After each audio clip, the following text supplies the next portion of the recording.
Hello and welcome everybody to part 5 of me summarizing the Aeneid for you. Today we'll be reading book 6, and this part and all the rest of the parts are going to be kind of long, so I would buckle up. So let's go! Aeneas and his crew reach Cumae, which is in Italy. There he meets a Sibyl for the temple. Aeneas asks if he could travel to the underworld to see his deceased father, Ascanius. The priestess tells him that he can as long as he does the following tasks. First, he has to make a sacrifice to Phobos Apollo. Then he has to find a bow hidden under a shady tree, which he has to grab from the tree. Though if Aeneas cannot grab the bow, then he is not destined to go to the underworld, and therefore cannot. On the contrary, if he can grab the bow from the tree, he is destined to go see his father in the underworld.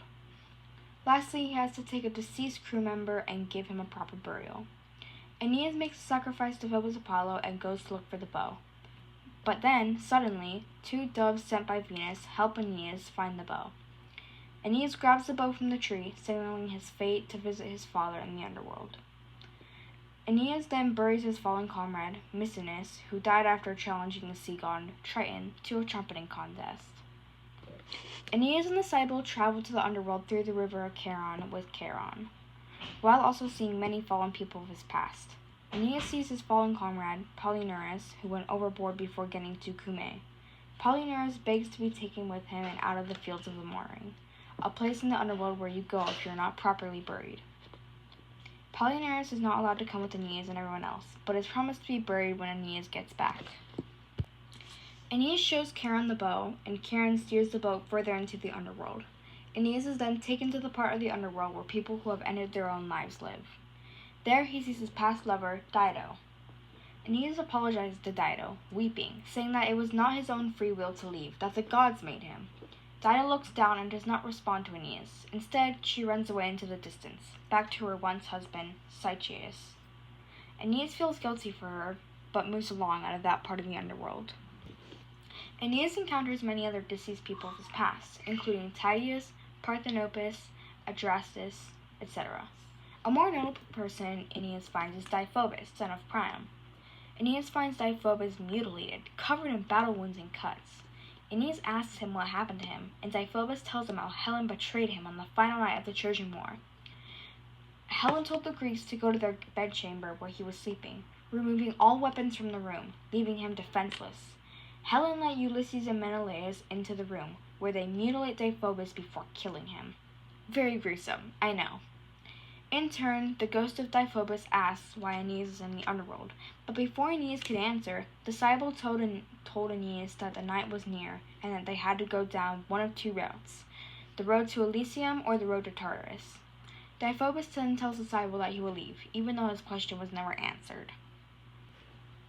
Aeneas asks about Tartarus, and the Sibyl tells him about different people who have done wrong and how they earn their spot in Tartarus. After this, they head into the gates of Elysium. Aeneas sees many fallen heroes and asks where he might find his father, Anchises. A hero leads Aeneas to Anchises. Anchises sees Aeneas behind him and asks to see Aeneas' face and to hear his voice. He also asks how he got into the underworld and what challenges he has been facing. Aeneas tells him that it was a thought of him that urged him to go to the underworld. Aeneas tried to embrace Anchises 3 times, but each time his hand slipped right through the ghost of Anchises. Anchises then explains the cycle of souls and how the souls who are gathered around the river Lethe are souls who have been cleansed of their past lives and are waiting to be reborn into a new body. But then Anchises tells Aeneas of the future of Italy. He says that Aeneas' last-born son, Silvius, will carry out the future of Italy, ruling Alba Longa. He explains the next few kings of Alba Longa and the new cities that will be established. After this, he speaks of Romulus and how he will build the walls around the 7 hills of the city, establishing Rome. Next is Julius Caesar, then Augustus Caesar, who will be the first king of Rome to establish the city's laws. Then he speaks of Brutus, who will be the first to win power of a consul, and so on. He speaks of Marcellus, who will lay low the Carthaginians and rebel against Gaul. Lastly, he tells Aeneas of the wars he will face, and that he could flee or face them head-on. After Anchises' words, Aeneas and the Sibyl leave, and they go through the Gate of Ivory to get back to the overworld. And that is all for today. I know that was a really long one, and the next ones don't get any better, so stay tuned. But I'll see you guys all in my next video. Bye!